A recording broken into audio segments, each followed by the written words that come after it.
The microphone crackled live as Rick Harding sneered, tearing into Sarah Mitchell, combat veteran, counselor, and survivor. On air, dismissing her service with cruel mockery. The studio fell silent, but outside, fury erupted like wildfire. What started as a brutal insult was about to ignite a storm nobody saw coming. But what happened next will shock even those who thought they'd seen everything. But first, let's go back to the beginning. At 7:15 a.m., Kansas City's morning air buzzed with the usual clatter of commuters and early risers tuning into KJTX's flagship program, Morning Buzz with Rick Harding. The station's studio, nestled on the third floor of an aging downtown building, was already charged with anticipation. Rick Harding, known across the city for his loud, unapologetic style and sharp tongue, was at the helm. His voice boomed over the airwaves like a thunderclap, drawing in thousands of listeners daily, both devoted fans and critics alike. This particular morning, however, promised something different. Sarah Mitchell, a decorated combat veteran recently returned from her second tour overseas, sat across from him. Sarah's presence was a rarity on the station, a calm, composed figure in contrast to Rick's brash energy. At 34, Sarah carried herself with a quiet dignity forged in the crucible of war and hardship. She now worked as a counselor for veterans battling PTSD, a mission close to her heart after witnessing firsthand the invisible wounds afflicting so many who served. Today she spoke not just as a veteran, but as a voice for the overlooked women in uniform, those whose sacrifices too often slipped under the radar of public consciousness. Her tone was measured, her words heavy with the weight of lived experience. She described the relentless battles that awaited many soldiers after they stepped off the battlefield, the isolation, the nightmares, the bureaucratic indifference. But more than anything, she emphasized how female veterans struggled with a unique brand of invisibility. Overlooked by their peers, dismissed by the system, and often silenced by a society unwilling to acknowledge their sacrifices. The air in the studio thickened with her sincerity. For a brief moment it seemed the rough-edged radio format might give way to something deeper, a real conversation about honor and healing. Then, abruptly, Rick Harding cut in. His voice sliced through Sarah's narrative like a knife. "Come on, Sarah. Don't you think you're playing the victim card a little too much?" His tone dripped with condescension, each word laced with skepticism. "Maybe if you weren't so emotional, you'd get more respect." The words landed like a punch, deafening in their cruelty. Silence fell over the studio, a rare and uncomfortable pause. The microphones still picked up the faint shuffling of papers and Sarah's steady breath, but the energy had shifted. Rick's bravado seemed less like boldness and more like a calculated provocation. Then, without missing a beat, Rick doubled down. He scoffed, mocking her military heroics, suggesting she was exaggerating for attention. The sneer in his voice was unmistakable, as if he were dismissing not just her words, but her very identity. The implication was clear. Sarah's service, her pain, her voice, none of it deserved respect. Outside the studio, listeners reacted instantly. Phones lit up with angry calls, text messages flooded in, and within minutes, the station's social media channels were overwhelmed by a storm of fury. The audience was not blind to the injustice. Sarah was not a performance, nor was her struggle fodder for Rick's spectacle. She was a real person, a real veteran, and the backlash was swift and merciless. Veterans groups across the city quickly mobilized, their condemnation unequivocal. The local chapter of the Veterans Alliance issued a public statement calling Rick's remarks disgraceful and a betrayal of the respect owed to those who served. National hashtags, #respect, Sarah Mitchell and #veterans deserve. Better began trending, carrying the story far beyond Kansas City's borders. The outrage spilled over from Twitter and Facebook into local news outlets, who pounced on the controversy as a symbol of a larger cultural problem, the enduring disrespect toward female veterans. Inside the studio, The atmosphere had turned tense. Producers scrambled to manage the fallout, their phones buzzing relentlessly. Rick's smirk faded, replaced by a flicker of unease. But his initial motivation was clear. His brash style thrived on pushing boundaries and provoking reactions. To him, Sarah's presence was a chance to stir the pot, to shake up the morning audience with a confrontation rather than a conversation. He saw himself as a truth-teller, unafraid to call out what he perceived as weakness or pretense. Yet his failure to recognize the human cost behind Sarah's story revealed a blind spot born of ignorance and a need to dominate the airwaves at any cost. Sarah, meanwhile, sat composed but hurt, her mission unchanged even as the storm raged around her. She was not just fighting for herself, but for every veteran silenced or dismissed. The shock of Rick's insult had ignited a firestorm, but beneath the outrage lay a deeper narrative about respect, recognition, and the ongoing struggle of those who wear the uniform, and those who dare to speak up afterward. The morning's events were just the beginning, a spark that would soon ignite a much larger reckoning. The studio lights had dimmed, the microphones long switched off, but Sarah Mitchell's mind was a battlefield, far noisier than the one she'd left behind overseas. The public storm unleashed by Rick Harding's words roared relentlessly around her, yet the deepest wounds were the ones invisible to everyone else, the ones etched into her memory, resurfacing with brutal clarity. What had been intended as a platform for advocacy became an open wound reopened, raw and bleeding under the harsh glare of ridicule. Sarah sat alone in the small, stark green room behind the studio. The walls, designed to dampen sound, instead absorbed her heavy breaths and the quiet, insistent ache of humiliation. Every barb Rick had thrown didn't just sting, it echoed decades of marginalization, the relentless dismissal that had shadowed her career from the beginning. She remembered the countless moments when her competence was questioned, her authority undermined, simply because she was a woman, in a culture built on tradition, on old rules, on an invisible hierarchy that never welcomed her kind.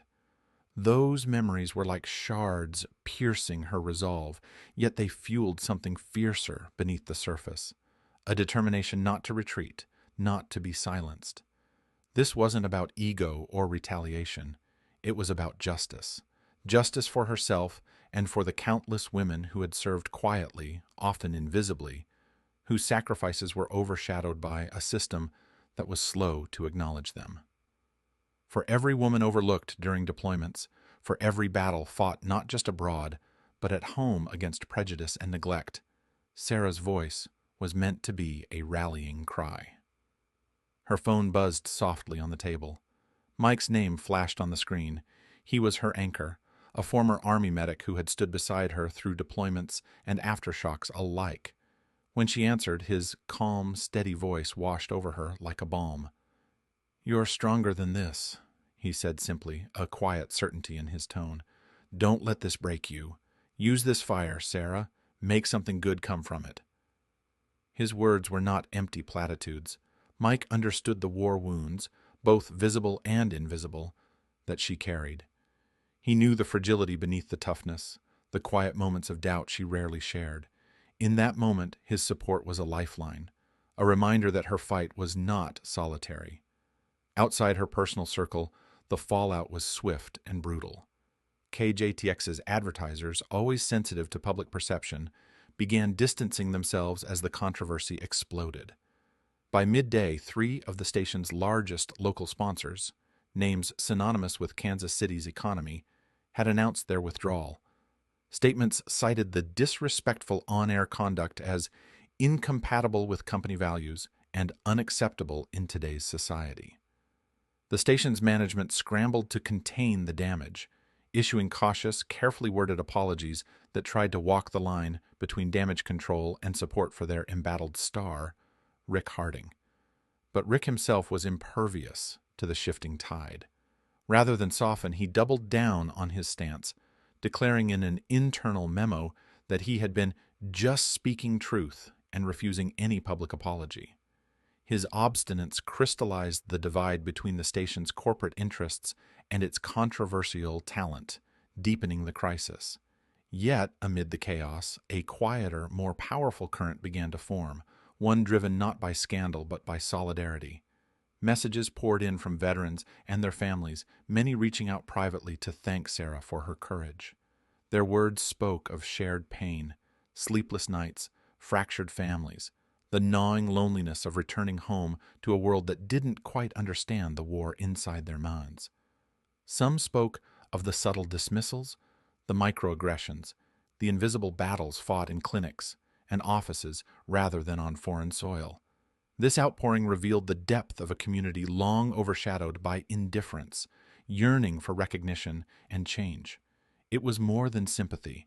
It was a collective awakening, a demand that the narratives of female veterans be heard and honored. Sarah found herself at the nexus of that awakening, transformed from an individual voice into a symbol of resilience and hope. Every message she read added weight to her purpose. The pain she carried was no longer just her own. It was the pain of countless others, crystallized into a singular mission: to break through the silence, to shatter the stereotypes, to demand respect not as a favor, but as a fundamental right. In the hours following the interview, as the public storm raged, Sarah's resolve hardened. The shock of humiliation did not diminish her spirit. It forged it anew. Beneath the headlines and hashtags, beyond the outrage and division, she understood something crucial. This moment was not an end, but a beginning. The pain behind the public storm was a seed, and from it, something powerful could grow. The sun was dipping low behind the Kansas City skyline when the first official announcement came through. Rick Harding was suspended indefinitely from KJTX. The station's owners, previously reluctant to intervene in the wake of the escalating backlash, finally acted under mounting pressure. The public apology they issued was painstakingly formal, laden with corporate language but unmistakably clear in its intent: to distance themselves from Harding's remarks and to express regret for the harm caused. Yet Sarah Mitchell stood apart from the tide of statements and reassurances, her gaze fixed beyond mere words. Apologies, she knew, were a necessary but insufficient salve. What was needed was tangible change, systemic transformation. With quiet resolve, Sarah harnessed the outrage and transformed it into a force for advocacy. Partnering with local and national veteran support organizations, she co-founded a grassroots campaign focused on the unique challenges faced by female veterans, issues too long ignored or minimized. This campaign was not a flash in the pan, but a deliberate, sustained effort. It sought not only to elevate voices, but to secure concrete policy reforms addressing healthcare disparities, mental health resources, and workplace discrimination within the military and veteran communities. Media outlets across the country seized upon Sarah's story, framing her not as a victim, but as a symbol of resilience and empowerment. Profiles appeared in major newspapers, interviews aired on national television, and social media buzz amplified her message beyond Kansas City's borders. The narrative was compelling: a decorated veteran publicly humiliated, yet rising above the scorn to lead a movement demanding dignity and respect. This reframing resonated deeply with audiences, particularly within veteran circles where frustration with bureaucratic inertia was widespread. Sarah's role evolved swiftly from advocate to recognized leader.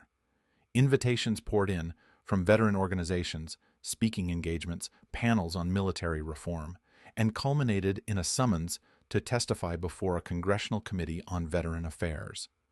The chamber was heavy with history and power, the weight of policymaking palpable in every seat. Yet Sarah's presence brought an undeniable authenticity, her testimony a blend of raw personal experience and well-researched proposals. Her voice was steady but impassioned as she detailed the persistent gaps in veteran healthcare, emphasizing the compounded effects of gender discrimination that female veterans endured long after active duty.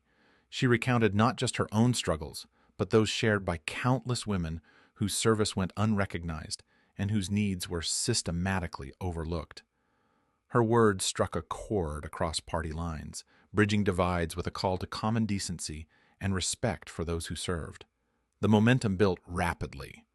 Lawmakers from both sides of the aisle coalesced around a comprehensive bill aimed at improving veteran healthcare infrastructure, enhancing mental health services, and instituting stricter measures to combat gender bias within the military ranks. The legislation moved through committees and votes with unusual speed, fueled in large part by the public's energized support and the moral clarity of Sarah's testimony. When the bill finally passed, it marked a rare moment of bipartisan triumph in a polarized landscape, a testament to the power of personal narrative combined with relentless advocacy. Months later, the culmination of Sarah's journey was marked by a ceremony at the Kansas City Veterans Memorial. The air was crisp, the setting sun casting long shadows over rows of solemn granite markers. Standing before the gathered crowd, veterans, family members, activists, and local officials, Sarah's posture was both dignified and unyielding. Her eyes, reflecting the resolve that had carried her through months of struggle, scanned the faces of those who had stood with her and those she represented. She spoke not of her own ordeal, but of the collective victory, the progress born from courage and conviction, the lives that would be changed by the new policies now set in motion. The applause was not merely for her, but for a movement that had refused to be silenced. Cameras captured the moment. Sarah, a figure of strength amid a community united by hope and respect. In that powerful stillness, the story came full circle. The crushing injustice she endured, the mockery, the dismissal, the personal pain, had become the catalyst for sweeping change. It was a stark reminder that courage was not the absence of fear or pain, but the decision to confront them head-on, to turn outrage into purpose. Sarah Mitchell's journey embodied a profound truth, that integrity and determination could transform anger into hope, inspiring not just a city or a nation, but generations yet to come.